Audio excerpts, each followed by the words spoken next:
Hermeellaan Ameerikaa deemuudhaaf piroosesii fixxee Abrishiin immoo nagaatti. Naman baay'ee jaalladhu, naman baay'ee kabajuudha.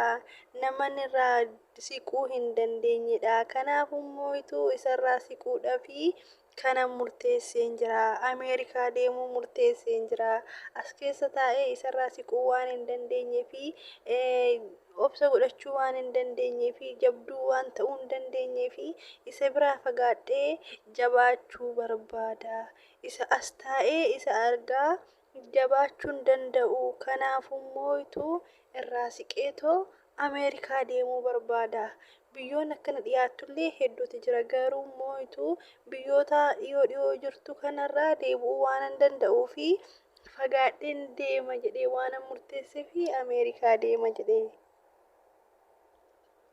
Ameerikaa deemuufi Ameerikaa akkamitti garuu akkamii yaadamee uummata keenya akkamittiin Ameerikaan kunii ka'een gaddaa ruuttadhaanii ni jaallattamoo hin jaallattu yoo jaallatte irraa sii goraa yookaan immoo itti fufaa jettee haasoftiimi.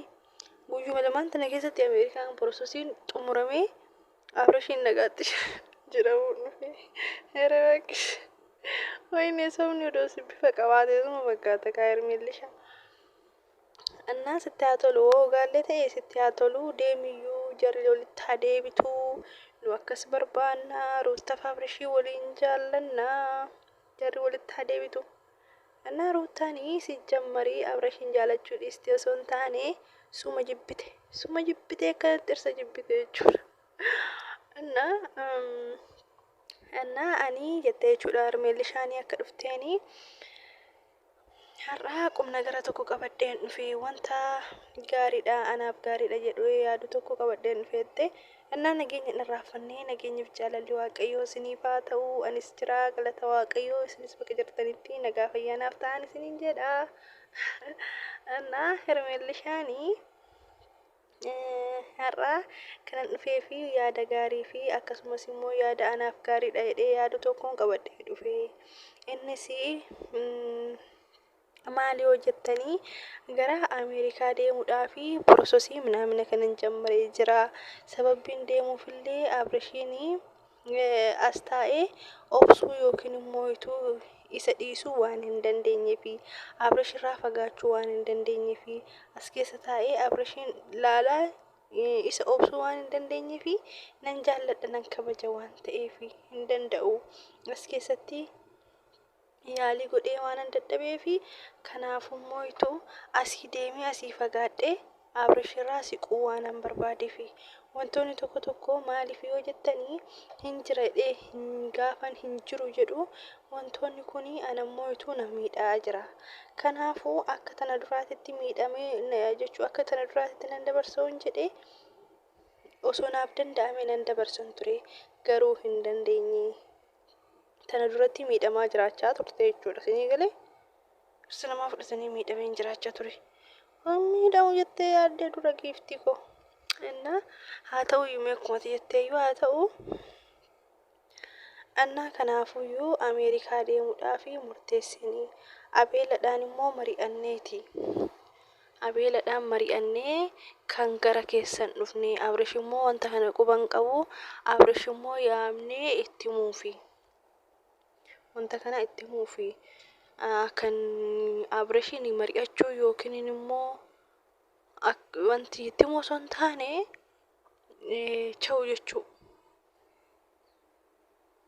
chawu jechuu fi Abrishiin jettee annaa akkasuma akkasiin osoo abeelan immoo akkas jedheen jechuudha. Osoo deemuu baattee natti tola garuu Abrish irratti aarsaa hedduu kaffaltee gama keetiinis gama kootiinis Abrishiin gammachiisutti bu'aa bayii hedduu kaffalteetta. Kanaafummoo osoo deemuu baattee natti tola jedheeni. Annaa hundumaafuu murteesseen jira hin dandeenye asitti jetteeni. Annaa oduma akkasiin haasa'anii Abrish dhufee nageenya gaafatee Ruutishaan Hermeellaan hin bareedde hoo Ruuttayyuu taraa jirti amma. Annaa jarri lachuu bareedduudha garuu maraxuu dadhabee baraadhu. Maratu fedhe. Innaa mircaa keessa yoo galte daa'ima san bakka daa'imaa sanitti mircaa si tarti malee tokkuma. Innaa akkasii dhufnaan nageenya wal gaafatanii Abrash akkuma samuunaa akka daa'imaa tatta'ee jechuun bakka gammachuun guutameeti kan inni jiru maaliif akka ta'e naaf hin galu. Innaa qubna gara sitti haasa'uuf jettee garuma qubna garaatti giddumaan qubna garatti zoorsite jechuudha. Innaa Abrashii anaafatii yeroo baay'ee yeroo gadda gammachuu yeroo baay'ee waliin dabarsineerraa akkasumas immoo ituu baay'ee akkasi jaalladhuu fi baay'ee akkasi kabaju beektaa miti.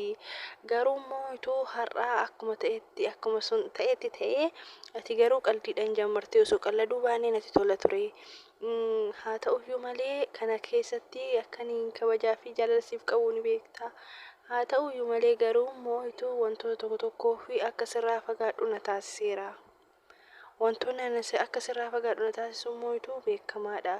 Kanaafuu immoo sirraa fagaadhee gara Ameerikaa deemuudhaaf piroosesii xumureera. Kanaafuu kanas yaamee fi chaw akkanaan jettuuf jedheen jechuudha.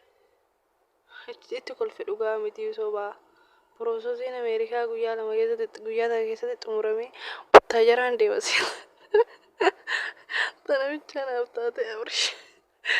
Buttaajaraan deemasee ta'ee akkamitti guyyaa lama keessatti yookaan piroosesii si dhume si jammara akka soba ta'ee fuula keetiitti madheeni fuula kiyyarraa kan jettu akkaataa keetiitu akka qalbii sitti fakkaachuu danda'a. Garuu immoo bakka hamma dhunan deematteeni jechuun soba kuni amma affeerra qabna beenaa jechuun bakka sin barbaada namni jedheeni jechuun akka affeeruu barbaadeeti jechuudha. Misaa jechuudha. Innaa Abrashiin kee amanuu fi didettuma kolfaa osuma ta'ee hirmeellatu ana dhiisee Ameerikaa deemuu fi kennaan hirmeellan maali murteessuu hin dandeessu kutachuu hin dandeessu hin dandeessa garuu jechuun bakka akka soba ta'ee sirraa mul'ata jedha. Innaa hirmeelli kanillee Ameerikaa deemuu fi Ruutaa fi Abrashillee araaramuu fi miiksiin das hin jedhu. Ana qillaayin andas nan jenne jechuudha maaliif erga hirmeellishaan Ameerikaa biraa deemte Ruutaa fi Abrash nageenya argatan. Daa'ima isaanii nagaan guddifatan. Dastaanis achumatti bishaan dhuge. Duraayyuu soba jechuun odoo Abrashii fi Hermeellaan dhugumaan Abrash dhugumaan Hermeellaa wajjin jaalala jalqabee gara Ruutaa akkasin jedhu ture jechuudha viidiyoo argitanii jirtan jedhee yaada. Annaa lamaannyaan akkasitti nu dhufanii baay'ee das nama jedha. Dhugaa godhi ofii. Annaa akkas viidiyoon akkas fakkaata. Like, subscribe, share gochuun irraa fatina ammoo barbaadheen feemi rakkoon qabu dhiifama. Bye bye.